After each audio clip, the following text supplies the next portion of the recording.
teman-teman, Assalamualaikum warahmatullahi wabarakatuh. Kami akan mempresentasikan tentang penyelesaian program linier menggunakan metode simplex yaitu maksimasi. Dengan dosen pengampu Bapak Abdul Rizky SSI MSI.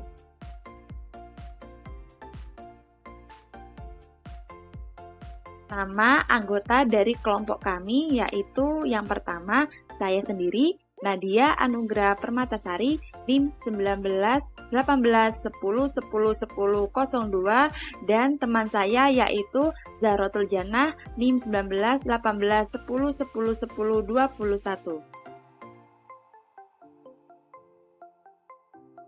Selanjutnya, di sini terdapat definisi dari metode simplex. Metode simplex dapat didefinisikan sebagai salah satu teknik penyelesaian dalam program linier yang digunakan sebagai teknik pengambilan keputusan dalam permasalahan yang berhubungan dengan pengalokasian sumber daya secara optimal. Metode simplex ini digunakan untuk menyelesaikan masalah-masalah program linier yang meliputi banyak pertidaksamaan dan banyak variabel.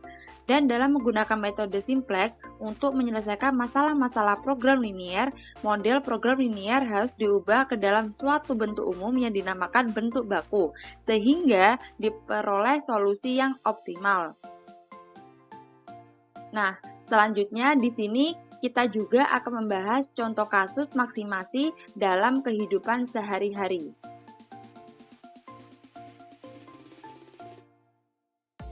Contoh kasusnya yaitu sebuah industri kecil memproduksi dua macam hiasan dinding dari triplex yang proses pengerjaannya dilakukan di stasiun kerja yaitu pemotongan dan perakitan. Hiasan model A mula-mula dikerjakan di bagian pemotongan selama 5 menit, kemudian dirakit selama 10 menit. Hiasan model B dikerjakan di bagian pemotongan selama 8 menit, kemudian dirakit selama 8 menit. Dalam satu hari kerja, waktu yang tersedia di bagian pemotongan 3 jam 20 menit, sedangkan di bagian perakitan tersedia waktu 4 jam. Jika harga jual hiasan model A sebesar $500 per unit dan hiasan model B sebesar $600 per unit, berapakah masing-masing model harus dibuat agar diperoleh total pendapatan yang optimal? Untuk menyelesaikan kasus tersebut dapat dilakukan dengan menggunakan langkah-langkah penyelesaian. Langkah-langkah penyelesaiannya yaitu yang pertama, kita mengelompokkan bentuk tabel, yang kedua yaitu menentukan fungsi tujuan, yang ketiga yaitu menentukan fungsi kendala, yang keempat yaitu mengubah fungsi tujuan dan fungsi kendala dalam bentuk kanonik, yang kelima yaitu substitusi ke dalam tabel simplex, yang keenam yaitu menentukan kolom dan baris pivot, yang ketujuh yaitu menentukan operasi baris elementer, dan yang kedelapan yaitu menentukan nilai maksimum.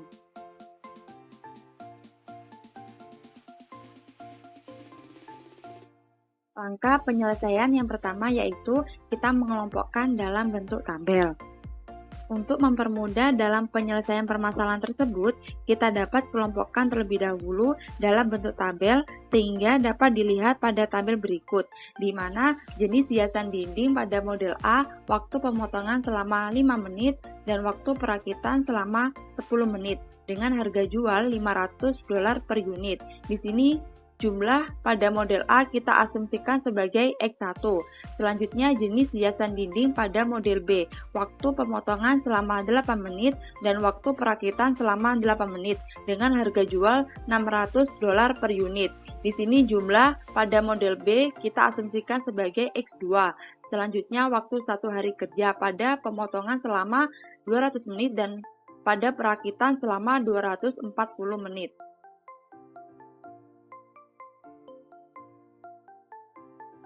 Langkah yang kedua yaitu kita menentukan fungsi tujuan. telah diketahui pada soal, untuk fungsi tujuannya yaitu maksimumkan Z sama dengan 500x1 ditambah 600x2. 500x1 di sini kita dapatkan dari besar harga jual hiasan dinding model A, dan 600x2 di sini kita dapatkan dari besar harga jual hiasan dinding pada model B. Langkah yang ketiga yaitu menentukan fungsi kendala. Fungsi kendala yang pertama yaitu 5x1 ditambah 8x2 kurang dari sama dengan 200.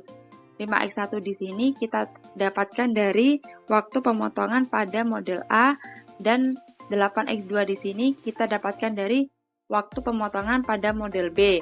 Dengan 200 di sini kita dapatkan dari waktu pemotongan untuk per hari kerjanya. Untuk fungsi kendala yang kedua yaitu 10x1 ditambah 8x2 kurang dari sama dengan 240. 10x1 di sini kita dapatkan dari waktu perakitan pada model A, 8x2 di sini kita dapatkan dari waktu perakitan pada model B, dan 240 di sini kita dapatkan dari waktu perakitan per hari kerjanya, dengan x1 dan x2 lebih besar dari sama dengan 0. Langkah yang keempat yaitu mengubah fungsi tujuan dan fungsi kendala ke dalam bentuk kanonik. Untuk fungsi tujuannya di sini kita tambahkan dengan variabel select yaitu 0s1 ditambah 0s2, sehingga fungsi tujuan didapatkan Z sama dengan 500x1 ditambah 600x2 ditambah 0s1 ditambah 0s2. Selanjutnya untuk fungsi kendala. Fungsi batasan atau fungsi kendala diubah dengan memberikan variabel select berguna untuk mengetahui batasan-batasan dalam kapasitas dengan menambah variabel tambahan menjadi yang pertama yaitu 5x1 ditambah 8x2 ditambah s1 sama dengan 200. Nah, pada fungsi kendala di sini kita merubah dari bentuk pertidaksamaan kurang dari sama dengan menjadi bentuk sama dengan, sehingga variabel select-nya yaitu S1. Maka didapat fungsi kendala yang pertama yaitu 5x1 ditambah 8x2 ditambah S1 sama dengan 200. Untuk fungsi kendala yang kedua yaitu 10x1 ditambah 8x2 ditambah S2 sama dengan 240. Nah, S2 di sini merupakan variabel select-nya. Dengan X1, S2, S1 dan S2 lebih besar dari sama dengan 0. Langkah yang kelima yaitu menentukan kolom dan baris pivot. Nah, di sini kita membuat tabel simplex-nya. Di mana dalam tabel simplex di sini terdapat CB. CB merupakan koefisien dari basis S1 dan S2 yaitu S1 sama dengan 0 dan S2 sama dengan 0. Kemudian terdapat CJ. CJ merupakan koefisien dari fungsi tujuan, di mana tadi sudah diketahui untuk koefisien X1 yaitu 500 dan koefisien X2 yaitu 600. Kemudian dalam baris pertama ini merupakan fungsi kendala yang pertama, yaitu X1 sama dengan 5, X2 sama dengan 8, S1 sama dengan 1, dan S2 sama dengan 0.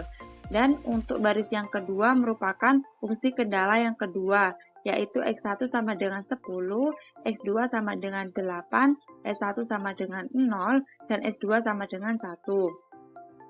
Selanjutnya juga terdapat RHS atau nilai kanan, yaitu 200 dan 240.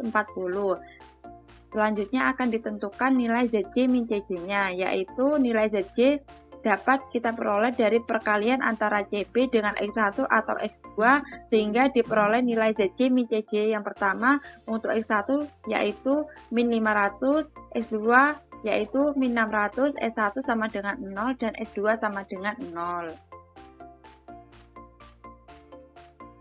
Langkah selanjutnya yaitu menentukan pivot.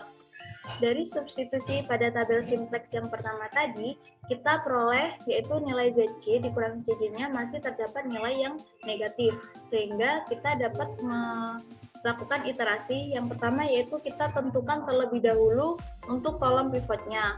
Kolom pivot itu sendiri dapat diperoleh dengan melihat nilai ZC dikurangi CJ yang paling negatif, karena pada kolom X2 nilai paling negatif, maka kolom X2 merupakan kolom pivot. Selanjutnya yaitu menentukan baris pivotnya. Baris pivot itu sendiri diperoleh dari melihat nilai rasio yang paling kecil. Nah, untuk memperoleh nilai rasio itu sendiri, kita peroleh dari membagi nilai RHS dibagi dengan kolom pivot, di mana tadi kita sudah peroleh kolom pivotnya yaitu pada kolom X2, sehingga 200 dibagi 8 yaitu 25 untuk baris pertama, kemudian 240 dibagi 8 yaitu 30 untuk baris kedua. Sehingga di sini dapat kita lihat bahwa rasio yang paling kecil yaitu pada baris pertama, sehingga baris pertama merupakan baris pivotnya. Dari baris dan kolom pivot ini kita peroleh titik potong yaitu 8 atau sebagai elemen pivotnya. Karena nilai ZC dikurangi CJ-nya yaitu masih terdapat nilai negatif, maka dapat kita lakukan dengan melakukan operasi baris elementer pada elemen pivotnya, sehingga nanti elemen pivot ini bernilai 1.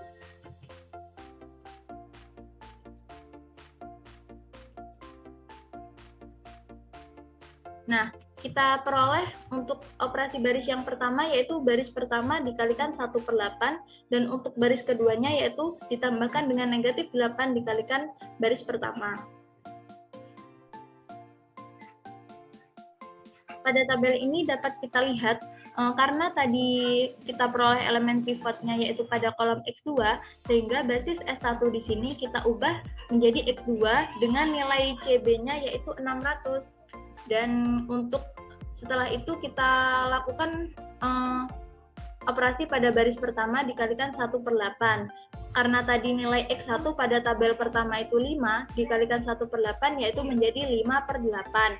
Kemudian untuk X2-nya dan S1, S2, serta RHS-nya dapat dilakukan dengan cara yang sama, sehingga diperoleh X2-nya yaitu 1, S1-nya yaitu 1/8, dan S2-nya sama dengan 0, dan untuk RHS-nya 25. Kemudian kita lakukan pada operasi baris yang kedua, di mana tadi pada kolom X1, nilai X1-nya yaitu 10, kemudian kita operasikan 10 ditambahkan dengan negatif 8 dikalikan baris pertama. Baris pertamanya tadi kita peroleh 5/8, sehingga 10 ditambah negatif 5 yaitu 5. Kemudian untuk X2-nya kita peroleh nilai 0, S1-nya kita peroleh nilai negatif 1, S2-nya kita peroleh nilai 1, dan untuk RHS-nya kita peroleh nilai 40. Setelah itu kita dapat tentukan nilai ZC dikurangi CJ-nya. Untuk memperoleh nilai ZC dikurangi CJ ini, kita dapat mengalihkan kolom CB dengan kolom X1 atau kolom X2.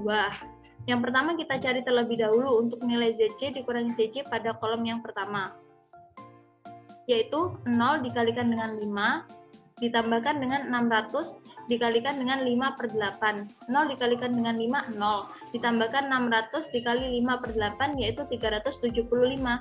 Sehingga kita peroleh untuk nilai ZC pada X1 yaitu 375 dikurangi dengan CJ-nya yaitu 500. Sehingga kita peroleh nilai negatif 125. Begitupun untuk mencari nilai ZC dikurangi CJ pada kolom X2, yaitu 0 dikali 0, 0, 600 dikali 1, 600, sehingga 600 dikurangi 600 hasilnya 0. Untuk S1 yaitu 0 dikali negatif 1, ditambah 600 dikali 1/8 yaitu 75. Kemudian untuk S2-nya kita peroleh nilai ZC dikurangi CJ-nya yaitu 0. Untuk mencari nilai Z pada RHS-nya yaitu 0 dikalikan 40 yaitu 0, 600 dikalikan 25 yaitu 15.000.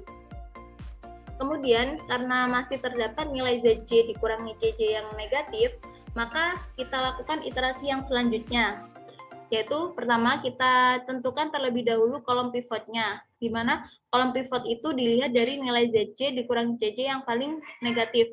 Di sini untuk nilai yang paling negatif yaitu pada kolom X1, sehingga kolom X1 ini merupakan kolom pivot. Selanjutnya untuk menentukan baris pivotnya, kita lihat pada rasionya, yaitu RHS dibagi kolom pivotnya. 25 dibagi 5/8 yaitu 40, kemudian 40 dibagi 5 yaitu 8. Sehingga dari baris pertama dan baris kedua lebih kecil baris kedua. Maka dapat disimpulkan untuk baris pivotnya yaitu pada baris yang kedua. Setelah itu kita peroleh titik potong antara kolom pivot dengan baris pivotnya, yaitu 5. karena di sini nilai JJ dikurangi CJ-nya itu masih negatif, masih terdapat nilai negatif, maka kita lakukan lagi operasi baris elementernya pada elemen pivotnya, yaitu 5, di mana nilai elemen pivot ini nanti harus 1.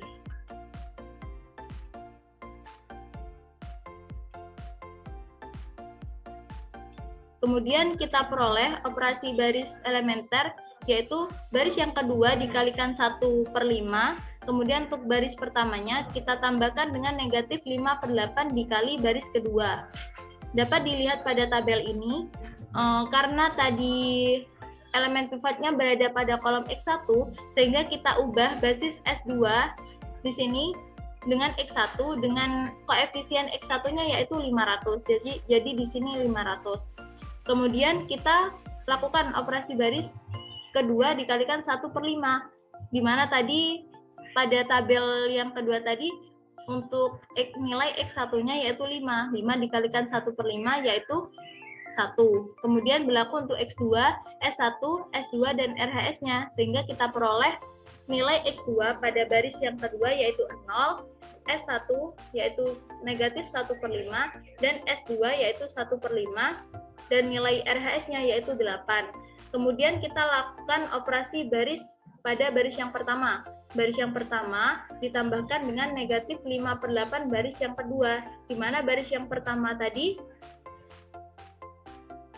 sehingga kita peroleh untuk nilai X1 pada baris pertama, karena tadi baris pertanyaannya yaitu 5/8, ditambahkan dengan negatif 5/8 dikali baris keduanya yaitu 1, maka menghasilkan nilai X1 pada baris pertama 0, X2 pada baris pertama 1, dan S1 pada baris pertama 1/4, dan basis S2 pada baris pertama yaitu negatif 1 dibagi 8. Untuk nilai RHS-nya sendiri yaitu 20. Kemudian dilihat di sini, karena nilai ZC dikurangi CJ-nya tidak ada yang negatif, maka diperoleh solusi yang optimal. Jadi dapat disimpulkan, solusi sudah optimal pada X sama dengan 1, X1 sama dengan 8, X2 sama dengan 20, dan untuk Z-nya sama dengan 16.000. Artinya, untuk mendapatkan keuntungan maksimum sebesar $16.000, perusahaan harus menghasilkan hiasan model A atau X1-nya yaitu sebanyak 8 unit, kemudian untuk model B atau X2-nya sebanyak 20 unit. Sekian presentasi dari kelompok kami, kurang lebihnya kami mohon maaf. Wassalamualaikum warahmatullahi wabarakatuh.